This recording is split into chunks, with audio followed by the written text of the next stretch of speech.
Kata lo pelemahan rupiah terjadi karena konflik Iran-Israel. Kata gue itu salah satu penyebab, tapi bukan satu-satunya penyebab pelemahan nilai tukar rupiah cuy. Terus ada apa aja sih penyebab lainnya? Dan gimana cara kita ngadepinnya? Yuk kita bahas di katalog bareng gue, Mr. Cuan. Rupiah merosot cuy. Per 23 April ini, nilai kurs rupiah udah menyentuh angka 16.237 rupiah per US dollar. Itu udah mendekati rekor terburuk 16.800 rupiah per US dollar pas Krismon tahun 1998 lalu. Ada beberapa faktor yang bikin rupiah melemah. Banyak yang bilang pelemahan ini nggak lepas dari memanasnya konflik Israel-Iran cuy. Gue udah jelasin soal ini di katalog episode sebelum yang sekarang. Lo bisa cek videonya di link di atas. Tapi banyak pengamat yang menganggap konflik itu bukanlah penyebab utama. Misalnya, kata Presiden Direktur BCA, Pak Yahya Setiatmaja, kata Doi, rupiah melemah karena banyak pengusaha yang impor bahan mentah dari luar untuk memenuhi kebutuhan produksi jelang Lebaran. Masih kata Pak Yahya, kondisi itu emang biasa terjadi jelang Hari Raya. Selain itu, masih juga kata Pak Yahya, di awal tahun banyak perusahaan yang bagiin dividen cuy. Nah dividen ini banyak yang lari ke luar negeri, karena investor perusahaan juga banyak yang berasal dari luar negeri. Jadi, ya mereka banyak nyimpen duitnya dalam bentuk US dollar ketimbang rupiah. Sayangnya nih, pelemahan ini diprediksi bakal terus berlanjut cuy. Nah, ini yang bahaya nih. Soalnya bisa aja kejadian kayak Krismon pas tahun 98 lalu. Meskipun kondisi ekonomi, politik, dan keamanan saat ini jauh lebih baik daripada waktu Krismon itu.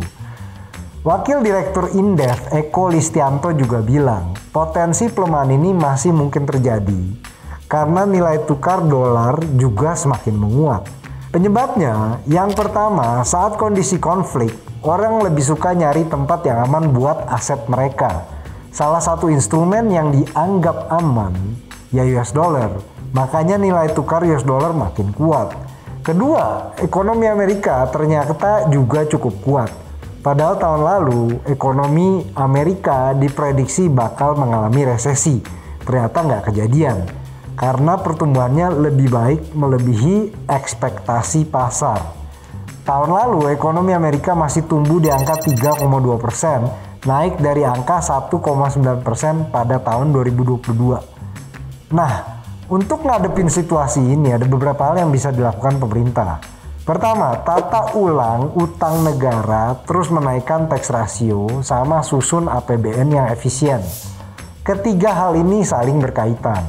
Pemerintah harus nyusun APBN yang efisien, yang fokus sama produktivitas, bukannya malah borosin anggaran.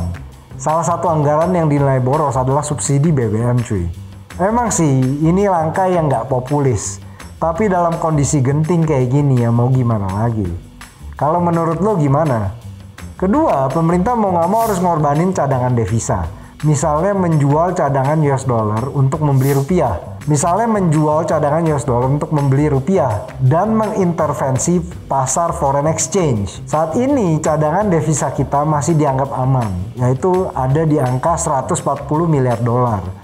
Buat lo yang belum tahu, menurut catatan Bank Indonesia, cadangan devisa Indonesia turun dari 144 miliar dolar pada Februari 2024 menjadi 140 miliar dolar pada Maret 2024. Penurunan ini dipengaruhi oleh pembayaran hutang luar negeri pemerintah.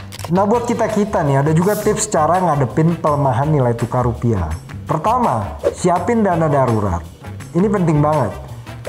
Menurut Ibu Frederika Widyasari Dewi, besarannya bisa sampai 3-6 kali pendapatan per bulan. Kedua, kalau punya usaha, pisahin duit pribadi sama duit perusahaan.